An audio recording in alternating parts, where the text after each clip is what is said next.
சமாதானம் சொன்னாலும் என்ன பண்ண மாட்டேன்றா, கேட்க மாட்டேன்றா. 10 பிள்ளைய காட்டிலும் நான் உனக்கு பெருசு இல்ல அப்படின்னு புருஷன் சொல்றான். ஆனா அதையும் என்ன பண்ணல, அவ கேட்கல. ஹல்லேலூயா. அவ இருதயம் என்ன பண்ணல, ஏற்றுக்கொள்ளல.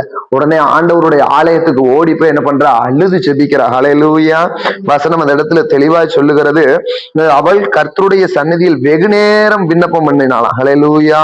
வெகு நேரம் விண்ணப்பம் பண்றா. அப்ப 10ஆம் வசனம் சொல்லுகிறது, அவள் போய் மனம் கசந்து மிகவும் அழுது கர்த்தரை நோக்கி விண்ணப்பம் பண்ணா. ஹல்லேலூயா.